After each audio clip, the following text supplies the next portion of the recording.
रोजगार मांगने पर पुलिस ने बरसाए डंडे, भोपाल की ये घटना।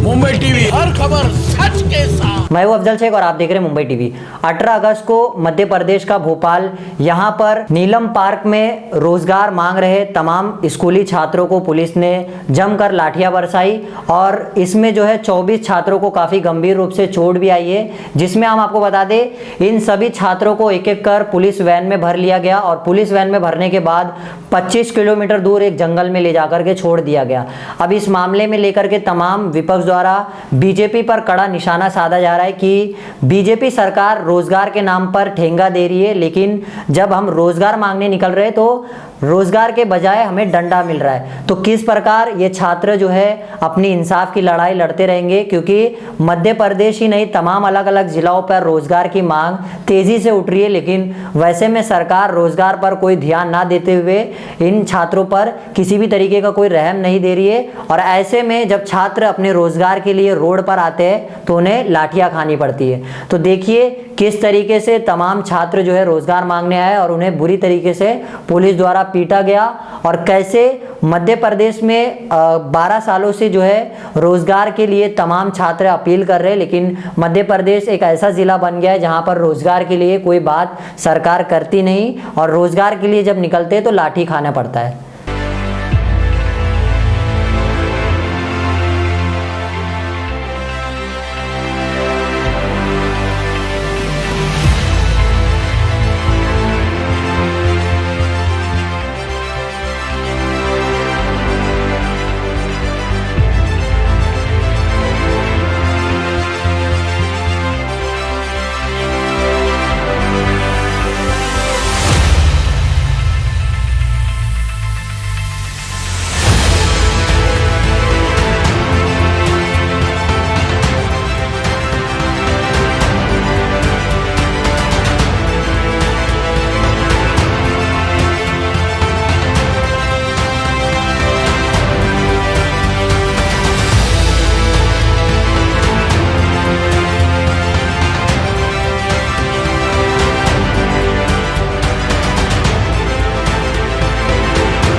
आज मुख्य भोपाल राजधानी में बेरोजगारों के लिए रोजगार मांगने के लिए प्रदेश के समस्त जिलों से युवा बेरोजगार पधारे थे और पहुंचे थे। सुबह करीबन 6 बजे से भोपाल में एंटर कर गए थे और उनके द्वारा एक हाल में विश्राम के लिए तथा फ्रेश होने के लिए एक हाल बुकिंग किया गया था। उस हाल में सभी युवा एकत्रित हुए थे, लेकिन शासन प्रशासन द्वारा वहां पे भी उनका लोकेशन ट्रेस करके पुलिस प्रशासन लग गई थी और सुबह 8 बजे से ही पुलिस प्रशासन उनके हाल के सामने पहरा दे दी थी, जिसके माध्यम से पता चला तो वहां से तुरंत हमने हाल खाली कर दिया था। उसके बाद भी लगातार शासन प्रशासन द्वारा सुबह 8 बजे से ही